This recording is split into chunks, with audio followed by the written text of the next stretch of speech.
Hello, I'm Amanda, and I did my presentation on dating in the 21st century, how the internet and other technologies have changed dating.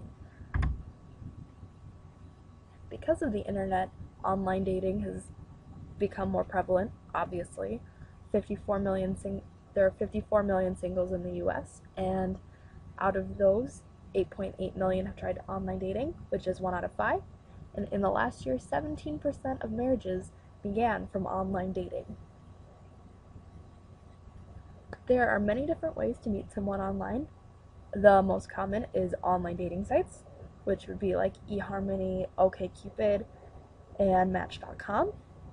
Social networking sites can also be used to meet someone, like Facebook or Twitter, possibly meeting through mutual friends, and online gaming, like World of Warcraft. There are a lot of success stories with online dating.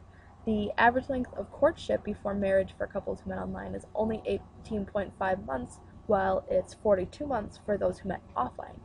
A lot of people use it, like divorced parents just seeking companionship, even skeptics, people who don't think it'll work out, and busy workers. There are lots of benefits. You can meet a diverse group of people. If maybe you're in an area where there isn't a lot of different kind of people, you can meet more. It's convenient, and you get fast results.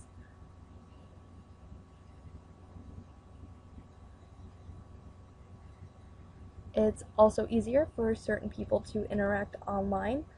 Some people are really shy and have trouble meeting people outside, but they're much more outgoing on the internet.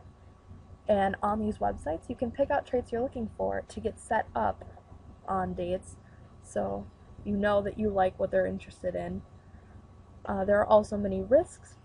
A lot of people lie. The most common lies are about height, weight, income, age, and their picture. And right here is an infographic about what men most lie about and what women most lie about. There are also a lot of scammers, like hackers who just want to get your information to steal money. They might steal your identity. Sometimes they'll ask for money but have no interest in actually dating you. And this idea of catfishing just came up with the Manti Te'o scandal. Online dating can also put you in physical danger. Someone might get your information and stalk you.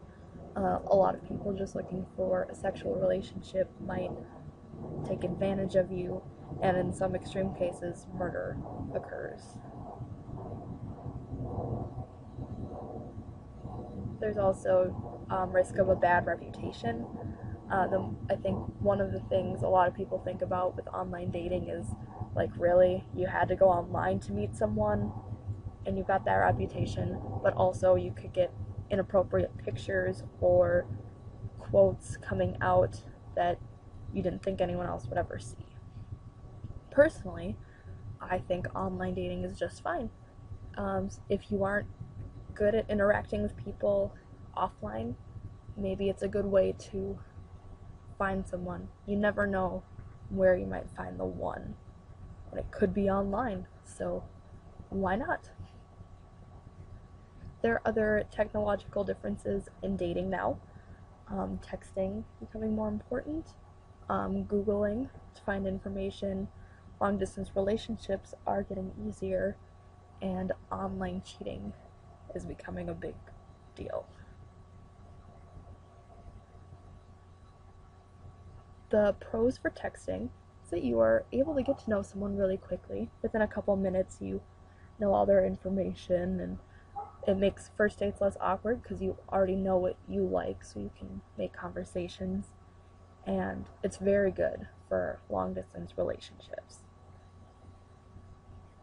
The more negative side to texting is that maybe you might be too present in your partner's life. You could get really needy or controlling, like making sure they're not texting other people, and also you could be sexting, and that could get spread around after a bad breakup. For Googling, you can determine if there are any deal breakers right away. The biggest one, are they already married and just looking for a fling?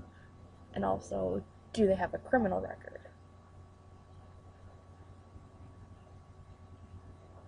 The more negative side to Googling is that it takes away from your date, I think. It makes it more difficult to find things to talk about when you already know everything about them. And you might jump to conclusions about what you saw when really it's a completely different story.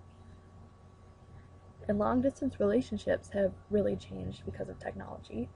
10% of marriages began from long distance relationships, and 20 to 40% of college relationships are long distance, and that number is increasing. And this is because of technologies like Skype and text, just making it easier to keep in contact. There's a big issue with online cheating now that you don't have to set up arrangements to meet someone. You can just email them flirtatious messages, but that makes it a little easier to get caught as well. Your partner could go through your emails and your text messages and figure out what you've been doing. Personally, I think texting is convenient, but don't be too needy. I personally don't like Googling someone before a date, but I can understand why you would. I love the advancements made for long distance relationships, and I think online cheating is just really dumb. For educating people about dating on the internet, obviously you wouldn't talk about it in like high school, but maybe you could do a dating class at community centers to learn about how to use technology to date. And before entering a dating site, maybe you should be given the risks and the benefits. And I think what the future holds for dating is that the internet might be more of a common way to meet people, and you can get better background checks before you go on first dates, and you might actually just start dating primarily online or through texting. And these are my references. Thank you very much.